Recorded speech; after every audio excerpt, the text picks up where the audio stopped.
if there's one thing that one knows about Chuck Schumer is that he never does anything that is not to the advantage of the Democratic Party. So he judges it to be in the Democratic Party interest to have a little bit of bipartisanship. Welcome to The Debrief, where we talk with the Washington Examiner's top journalists about the headlines they're covering and where the story's going next.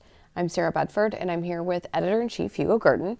Hugo, Democrats are really still struggling out here in the wilderness. They have a few different approaches. You've got the old resistance playbook, the types that like Congresswoman Jasmine Crockett's pushing that. You've got, some sort of cynical pivots to the middle like Gavin Newsom, and then you've got just a full clean break, hard break from the party like Senator John Fetterman, who's critical of pretty much everything they're doing to chart a new path. And polling shows Democratic voters are kind of just disgusted with all of it right now, right? Well, the recent CNN poll, which showed, which really got to the Democrats' dilemma, 57% of Democrats told the pollsters that they want the Democratic Party, the elected officials, to work mostly to stop the GOP agenda. 42% want them to work with Republicans in a kind of cooperative and sometimes bipartisan way to achieve some Democrat ends in legislation. And I think there is also a sense in those who want the Democrats to work with Republicans that the party does not do itself any favors with voters, and is part of its unpopularity is because it seems to be unwilling to work towards sort of common sense policies. And there was a demonstration of the sort of oddity of that when, for example, at the president's speech to the joint address of his joint address to Congress, the Democrats wouldn't even applaud or cheer the Lake and Riley Act, which was passed on a bipartisan basis. They want to show themselves as fighters, and that accords with what the numbers in the polls say, but it's absolutely unclear that this will do the Democrats any good, and they look kind of silly when they won't even cheer something they voted for. You write in your column about how Senate Minority Leader Chuck Schumer is really one of the only Democrats trying to deliver on that voter demand for bipartisanship. How's that working out for him right now? Well, it's working out pretty badly for him.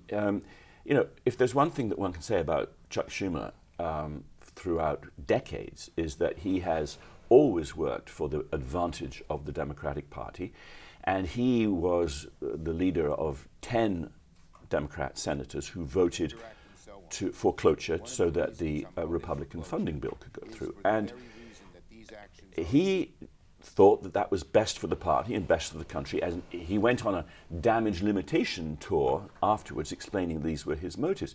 And he needed the damage limitation campaign because Democrats absolutely were enraged with him for working with the Republicans to allow the Republican funding bill to go through.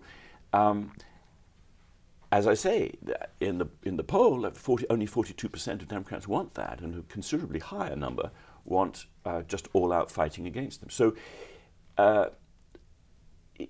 as I say, if there's one thing that one knows about Chuck Schumer is that he never does anything that is not to the advantage of the Democratic Party. So he judges it to be in the Democratic Party interest to have a little bit of bipartisanship, which of course voters constantly tell pollsters that they want. They want to see the parties managing to work together in Washington for the sensible governance. And as far as he was concerned, sensible governance included not shutting the government down, but that wasn't what the majority of the party wanted. So yes, he's suffering for it, and there are people who don't want him as leader of the Democrats in the Senate anymore. Democrats are still clearly struggling to understand why they lost, and now they seem to be, some of them, moving further away from that accountability project. How do they move forward from here? It's very, very difficult for them. There's always a huge difficulty for a party after they are delivered a pounding in elections. Now, the majorities that the Republicans achieved were pretty narrow, very narrow, historically narrow in the House. The Republicans flipped the Senate. Trump won the election pretty clearly, but not by a massive margin. But parties always find after the election, they say, well, what did we do wrong? How did we lose to these? And the Democrats are having a tougher time this time around because they've never hated anybody or as much as contemned Trump. anybody as much as they do Trump. So to see themselves beaten by Trump and his party is a huge shock to them. And I don't think that I've ever seen a party in quite such disarray.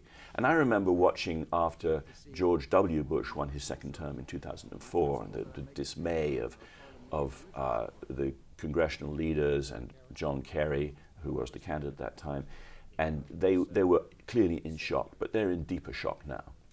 Well, Hugo, thank you so much for being here today. You can get more writing from Hugo and the rest of the commentary team at washingtonexaminer.com.